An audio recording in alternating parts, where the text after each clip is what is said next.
زۆرێک لە ڕێکخراوەکانی ژنان و ئافرەتان لە هەرێمی کوردستان ڕۆژی جیهانی بەرەنگاربوونەوەی تونند و تیژی دژیان بەرز ڕادەگرن کەچی تا دێت دۆخی خراپی هەرێم ڕێژەی تونند و تیژیەکان دژی ژنان بەرزتر دەکاتەوە و دەرەنجامەکەشی تەنها سەرکێشانە بۆ تەلاق و هەڵوەشاندنەوەی خێزانەکان. گەراوڕێک لە ناڕەزاییەکانی سەرشەقامەکان بدرێتەوە دەبینرێت ڕۆژانە ڕێژەیەکی بەرچاو لە ژنان و ئافرەتان بۆ وەرگرتنەوەی مافە سەرەتاییەکانیان وەک پەنایەک بۆ ڕوونەدانی کێشە خێزانیەکان ڕژاونەتە سەر شەقامەکان. چالاکێکی بۆ ئاریژنانیش دەڵێت دۆخی خراپی دارایی لە هۆکارە سەرەکیەکانە ژمار دەکرێت بۆ تونند و تیژی دژی ژنان و حکومڕان و دەسەڵات لە هەر کۆمەڵگایەکدا هۆکاری سەرەکین بۆ بوونی تونند و تیژی دژی ژنان. ئەو ژینگەی کە ئێمە تێیدا دەژین لە ڕووی حکومڕانی و دەسەڵاتەوە کاریگەریەکی ڕاستە و خۆی هەیە لەسەر بەرزبوونەوەی ئاسی تونند و تیژیەکان بەتایبەت ئەم ساڵانەی دوایی کە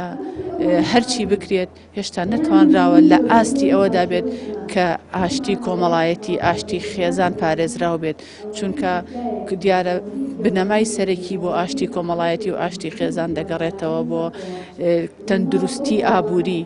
هەرچەندە بەشێک لە ڕێکخراوەکان کۆمەلگا و ڕەفتارەکانی زۆرێک لە پیاوان بە هۆکاری تونند و تیژی دژی ژنان ناو دەبەن، بەڵام گەر لە ساڵانی ڕابردوو ئامارەکانی تونند و تیژی دژیان تەنها پیا و سالاری و ئادابەکانی کۆمەلگا بوو بن، ئەوە ئامارەکانی 2 ساڵی ڕابردووەوە نیشانەدەن زۆرترین ئەو تونند و تیژیانەی دژی ژنان و خانمان کە بەهۆی کێشە کۆمەڵایەتیەکان لە دادگاکاندا یەکلای کراونەتەوە ئەو ئامارانن کە قەیرانی دارایی هۆکاری سەرەکی خوڵقاندنەکەی بووە. سفری پڕئاشتی ماڵە بێگومانەمە بە هەروانە وتراوە ئەکید بۆ بەدەستهێنانی ئاشتی کۆمەڵایەتی و پێویستە بە استقراری سیاسی هەیە بۆ ئەوەی کە بتوانی خۆشگوزارانی بۆ خەڵک بێنی پێویستەکە هەم ڕەوشی یان بیئەی کۆمەڵایەتی و بیئەی سیاسی سەقامگیر بێ تا بتوانی قسە لەسەرەوانە بکەی. لە ڕۆژێکی ئاوەهایە بێگومان کاریگەری هەیە بگراگەرێتە سیر بکەی ڕێژەی جیابوونەوەکان ئەو تونتیشانەی بەرامبەر بە ئەو ناکۆکیانەی کە لەو خێزانەکانە هەیە زۆر زیاتر بووە لەو بەراورد بۆ ساڵانی بۆ نمونە 2011 و 2013 لەبەرەوەی ئەی بێگومان باری ئابووری کاریگەری هەیە لەسەر ناکۆکی ناو خێزان.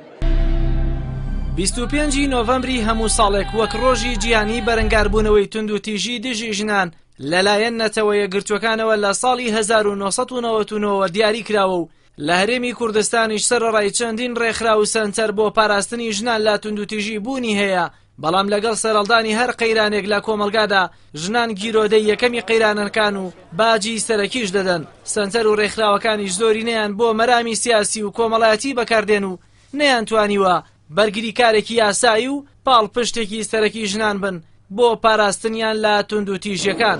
جەلال محەممەد، کەناڵی ئاسمانی پەیام، سلێمانی.